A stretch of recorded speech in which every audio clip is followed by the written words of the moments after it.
I'm done being perfect. I'm done.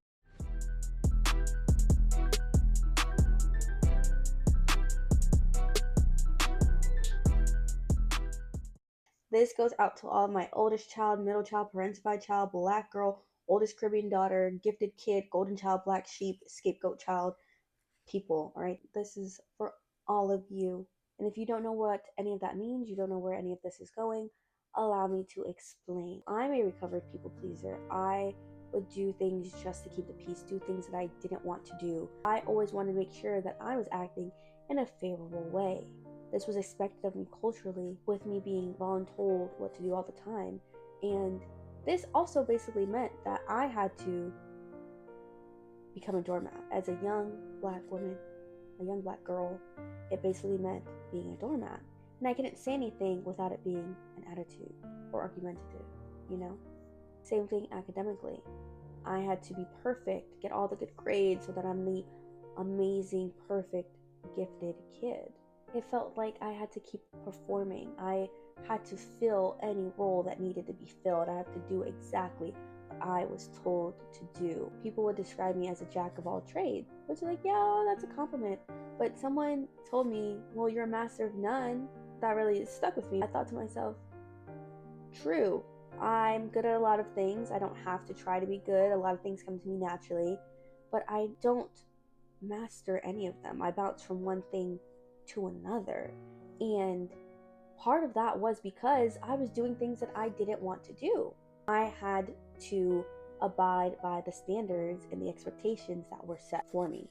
Everyone would view me as a successful, well-rounded person, but sometimes I didn't feel that way. And because I didn't feel that way, it made me feel like an imposter. I would tell myself, no, you're smart, you're qualified, you're talented, but the bar would constantly be raised and there was always something more I could do. People had faith in my abilities, but it felt like a burden. Even though there was tangible evidence of my competencies, part of me still felt fraudulent.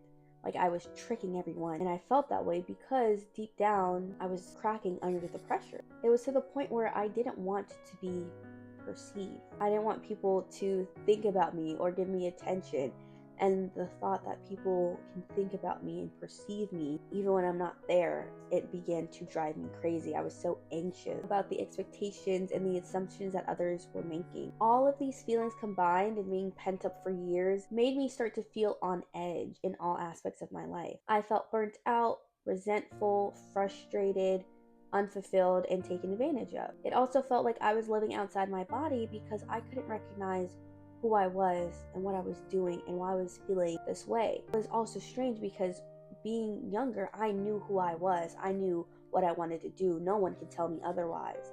But years of these experiences, these feelings, these emotions began to wear me down. This really bothered me because I had to dig deep to remember the last time that I truly felt happy. And that was crazy to me because I'm so young, so I feel like I should not be feeling this way. I had to make up in my mind that my life is going to be better. I lost myself and I'm on the path to finding her. And when I do, I am holding on and not letting go. I will not have a second chance. I will not have my youth again. I cannot afford to wait any longer.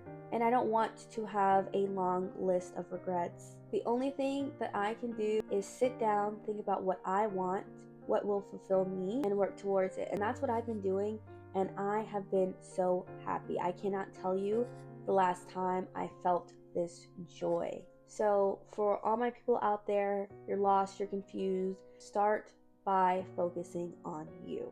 That's the only thing I can tell you. It doesn't matter what anyone else says. The advice is not going to stick. It's not going to be meaningful if you don't apply it to yourself, your life. It has to be about you because this is your life. You're the one that has to live it. If any of this resonates with you, I hope you are inspired to make positive changes regardless of how small you think they might be. As long as you're doing it for yourself and it'll fulfill you, it's the right thing to do.